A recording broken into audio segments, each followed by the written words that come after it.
بسم اللہ الرحمن الرحیم مولا یصلی وسلم دائما ابدا علی حبیبک خیر الخلق کلہم۔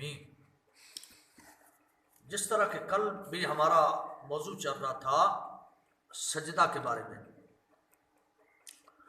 تو میں نے نشاندہی کی تھی کہ رحیم یار خاں کا جو پیر غلام نبی ہے اس نے اس کے بارے میں جو کچھ لکھا اور جو کچھ علماء کے بارے میں اس نے زہر اگلا، وہ میں نے آپ حضرات کے سامنے کل اس کی ایک دو عبارتیں پڑھ کر سنا دی تھی۔ ویسے کافی ساری اس نے اس طرح کی بکواسیات اس کے اندر کی ہیں علماء کے بارے میں، لیکن شاید کہ یہ علماء کا مقام نہیں جانتا اور علماء کے بارے میں یہ نہیں جانتا کہ اللہ تبارک و تعالیٰ نے قرآن پاک کے اندر ان پیروں کا نام نہیں لیا بلکہ علماء کا نام لیا ہے، انما یخشی اللہ من عبادہ العلماء۔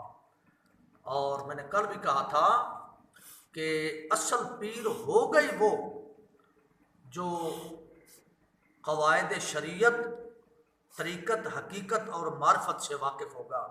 حقیقت میں پیر ہوتا ہی وہ ہے، اس جیسا جاہل پیر کبھی نہیں ہو سکتا اور نہ ہی اس کا تصور کسی حقیقی مسلمان کے ذہن کے اندر آ سکتا ہے۔ تو مختصر طور پر اس کتاب کا اگر ایک ایک صفحے پر جواب دیں تو الحمدللہ ہمارے پاس اتنا ہے میرے مرشد کریم کی نالین کا صدقہ، لیکن مختصر چیدہ ایک دو باتیں آپ حضرات کے سامنے عرض کرتے ہیں۔ اس نے سب سے زیادہ زور پیر غلام نبی نے کتاب بہار طریقت اور بہار طریقت کے اندر جو سب سے زیادہ زور دیا ہے نا میرے دوستوں، وہ یہ ہے کہ فلاں آیا بابا فرید کے قدموں میں اس نے سر نیچا کیا، فلاں بزرگ آئے حضرت خواجہ قطب الدین بختیار کاکی رحمۃ اللہ علیہ کے قدموں میں جھکے، انہوں نے اپنا سر مبارک جھکا دیا۔ اس جاہل کو تو بیچارے کو اتنا بھی پتہ نہیں کہ سجدہ کسے کہتے ہیں اور سجدے کے تمام عوارضات کو اگر ملایا جائے تو سجدے کی شکل کیسے بنے گی۔ اگر اس کو پتہ ہوتا تو کم از کم یہ اتنی جسارت نہ کرتا، سجدے کی شکل بنانے کے لیے کم از کم فتاوی رضویہ شریف دیکھ لیا ہوتا یا فتاوی ہندیہ دیکھ لیا ہوتا یا بہار شریعت ہی کم از کم دیکھ لی ہوتی جو اردو کے اندر ہے۔ اگر اس جاہل نے دیکھی ہوتی تو یہ اتنی بڑی جسارت نہ کرتا۔ تو اس نے صفحہ 111 پر جو لکھا ہے نا کہ سجدہ تعظیم منسوخ نہیں، اب جناب قرآن و حدیث سے دو واقعات بیان کر کے وہ سجدے کو ثابت کر رہا ہے، جو میں نے آپ حضرات کے سامنے حضرت یوسف علیہ السلام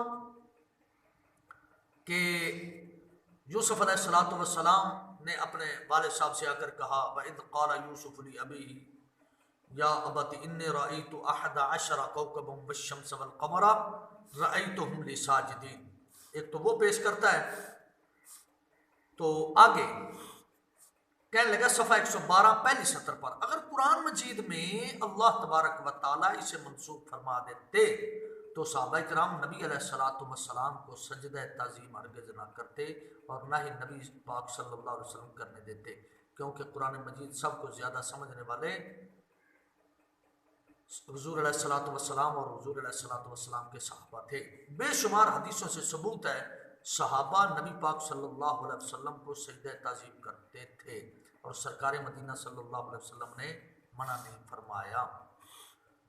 اچھا آگے لکھتا ہے بعد میں بزرگان دین میں بھی یہ سجدہ قدم بوسی، باپ بوسی، ادب کی زمین چومی، ادب کی وجہ سے سر زمین پر رکھ دینا، پاؤں چومنے کی دولت نصیب ہوئی کہ ناموں سے روا رکھا رہا ہے۔ اچھا یعنی یہ دو تین باتیں کر رہا ہے، مختصر طور پر آپ حضرات کے سامنے عرض کرتا ہوں کہ سر کو زمین پر جھکانا، قدم بوسی کرنا، باپ بوسی کرنا، زمین چومنا ادب کی وجہ سے، تو مجھے نہیں سمجھ آتی کہ اس کو پتہ نہیں کسی نے بتایا نہیں یا پتہ نہیں یہ پڑھا ہوا نہیں کہ اس کو سجدہ نہیں کہتے جو یہ کہہ رہا ہے۔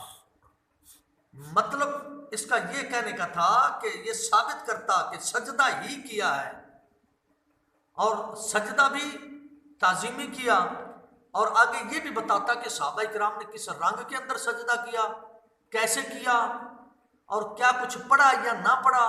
نبی کریم صلی اللہ علیہ وسلم سے مسئلہ پوچھا کہ یا رسول اللہ میں نے فلاں چیز پڑھی ہے، سجدے کے اندر سر رکھ کے یا تعظیماً آپ کو سجدہ، تو یہ اس کے پاس کوئی روایت اس کو قیامت تک نہیں ملے گی۔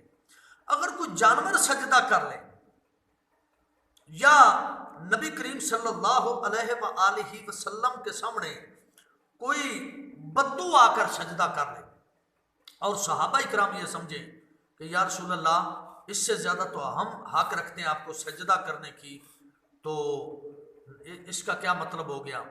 اب آگے یہ خود جو روایت بیان کر رہا ہے، وہ روایت پڑھ کر مجھے خود بڑا مزہ آیا اس نے جو بیان کی ہے۔ اللہ اکبر کبیرہ۔ حضرت رسالت پناہ صلی اللہ علیہ وسلم نے کچھ آدمی کو ہنسی اور کھیل کود میں مشغول پائے تھے۔ حضرت نے ٹھہر کر سلام کیا تو سب اکٹھے ہوئے اور پھر سر زمین پر رکھ دیے، سر زمین پر رکھے اور غلاموں کی طرح دست بستہ کھڑے ہو گئے۔ حضرت نے پوچھا بھائیو تم موت سے بے کھٹکے ہو؟ سب نے ایک زبان ہو کر عرض کیا نہیں۔ پوچھا اعمال پل صراط سے گزر گئے ہو؟ عرض کیا نہیں۔ فرمایا پھر کیوں ہنسی اور کھیل کود میں مشغول ہو؟ تو حضرت کی نصیحت نے ان پر ایسا اثر کیا کہ بعد ازاں ان میں سے کسی نے ان کو ہنستے نہ دیکھا۔ سر زمین پر رکھنے کو سجدہ نہیں کہتے۔ اس حدیث پاک سے جو یہ ثابت ہوتا ہے کہ سر زمین پر رکھ دیے، تو سر زمین پر رکھ دینے سے سجدہ ثابت نہیں ہوتا۔ اگر اس کا کوئی مرید میرا یہ کلپ سنے تو اس تک یہ پیغام پہنچائے کہ جناب سر اگر زمین پر رکھ دیا جائے تو یہ سجدہ نہیں ہے۔ باقی اس نے جو دلائل دی ہیں، قاضی ایاز مالکی اندلسی رحمۃ اللہ تعالیٰ علیہ کی کتاب شفا سے حضرت یحییٰ علیہ الصلوۃ والسلام تصدیق فرماتے تھے، فلاں کرتے تھے، سجدہ تعظیمی کرتے تھے، تو بارہا علماء اس کو سمجھا چکے ہیں، جس کا اس نے اقرار بھی کیا اپنی کتاب کے اندر کہ علماء یہ جواب دیتے ہیں کہ یہ سابقہ شریعتوں کے اندر جائز تھا، اس شریعت کے اندر جائز نہیں ہے۔ اچھا، تو اب عبد القیس زرع رضی اللہ تعالیٰ عنہ سے روایت، عبد القیس کے وفد میں شامل تھے جس وقت ہم مدینہ آئے، اپنی سواریوں سے جلدی کرتے تھے، ہم نے رسول اللہ صلی اللہ علیہ وسلم کے ہاتھوں اور پاؤں کو بوسہ دیا۔ اب پاؤں کو بوسہ دینا مجھے نہیں سمجھ آتی کہ یہ سجدہ ہے، کیویں جی ہو سکتا ہے سجدہ؟ مجھے نہیں سمجھ آتی کہ یہ سجدہ ہے۔ اور ابو داؤد شریف کی حدیث پاک کہ آپ صلی اللہ علیہ وسلم کے ہاتھوں اور پاؤں مبارک کو بوسہ دیتے اور پاؤں کو بوسہ دیتے وقت آدمی عین سجدہ کی حالت میں نظر آتے تھے۔ کیا بات ہے، بڑی دلیل لی ہے بھائی، اس پیر کی تو ہمیں داد دینی چاہیے کہ اتنی بڑی دلیل پتہ نہیں کہاں سے لائے کہ کیا جو ہر چیز آنکھوں سے دیکھی جائے اور نظر میں کچھ آ رہی ہو، حقیقت اس کا کچھ اور ہو، تو کیا آپ اپنی نظر کا اعتبار کریں گے یا اس سے حالت پوچھ کر پھر یقین کریں گے؟ یہ میرے سوالات ہیں، اگر کہیں مرنے سے پہلے پہلے اس کا جواب ہو جائے تو۔ اعتراض جو میں نے اصل بحث کرنی تھی آج کے موضوع کی، مختصر بحث، اعتراض صفحہ نمبر 115 پر یہ کہہ رہا ہے، سجدہ تعظیم پر اعتراض کرنے والے یہ حدیث بیان کرتے ہیں کہ معاذ بن جبر روم کی طرف سے واپس آئے تو آپ نے عرض کیا یا رسول اللہ ہم نے یہود و نصارہ کو دیکھا کہ وہ اپنے بادشاہوں کو سجدہ کرتے ہیں۔ یہود اور نصارہ اپنے بادشاہوں کو سجدہ کرتے ہیں اور آپ اس بات کے زیادہ حقدار ہیں، ہم بھی آپ کو سجدہ کریں۔ آپ نے فرمایا نہیں، مجھے سجدہ نہ کرو۔ اب اس کو کوئی یہی حدیث بتا دے جو تو خود بیان کر رہا ہے۔ دوسری حدیث کے رسول اکرم صلی اللہ علیہ وسلم بازار میں جا رہے تھے، ایک عورت آپ کے قدموں میں گری، سجدہ نہیں، قدموں میں گری۔ آپ نے بیان فرمایا ایسا نہ کرو، اگر سجدہ جائز ہوتا تو میں عورت کو حکم دیتا کہ وہ اپنے خامد کو سجدہ کرے۔ یہ صفحہ نمبر 15 آگے جواب اس کا دے رہا ہے۔ پہلی حدیث پر غور فرمائے کہ معاذ بن جبر رضی اللہ تعالیٰ کے حوالہ سے پوچھ رہے ہیں، بادشاہوں کے حوالہ سے پوچھ رہے ہیں۔ اب یہ تعویل شیطانی تعویل حضرت کر رہے ہیں۔ کیسے حضرت ہیں؟ شیطانی تعویل۔ نبی علیہ الصلوۃ والسلام نبی بھی تھے اور بادشاہ بھی تھے. جن لوگوں نے نبی سمجھ کر آپ کو سجدہ تعظیم کیا آپ نے منع نہیں کیا. ثابت کہاں ہے کوئی پتہ نہیں, صرف جھکنا ثابت ہے, خود پیچھے بیان کر رہا ہے کہ جھکنا ثابت ہے. اور اب آگے کیا ہوا کہ جن نے آپ کو نبی سمجھ کر سجدہ کیا ان کو آپ نے منع نہیں کیا. پیچھے خود کہ سجدہ, اب آگے جو اس کی تعویل ہے وہ میں عرض کرنے لگا ہوں کہ جب خدا جب دین لیتا ہے حماقت آ ہی جاتی ہے. تو اب جن لوگوں نے نبی سمجھ کر آپ کو سجدہ تعظیم کیا آپ نے منع نہیں کیا. اب یہ صحابی یہودی اور نصرانی بادشاہوں کا حوالہ دے کر پوچھ رہے ہیں اگر آپ صلی اللہ علیہ وسلم سجدہ کی اجازت فرماتے تو اس کا مطلب یہ ہوتا یہ سجدہ بادشاہوں کے لیے بھی جائز ہے, جبکہ سجدہ تعظیم صرف نبیوں اور ولیوں کے لیے روا رکھا گیا ہے. اب میرا یہ سوال ہے اس پر کہ نبی کریم صلی اللہ علیہ وسلم سے جب حضرت معاذ بن جبل نے کہا کہ بادشاہوں کو سجدہ کرتے ہیں لہذا ہم آپ حقدار ہیں, تو نبی کریم صلی اللہ علیہ وسلم نے آگے سے آپ نے فرمایا کہ نہیں مجھے سجدہ نہ کرو.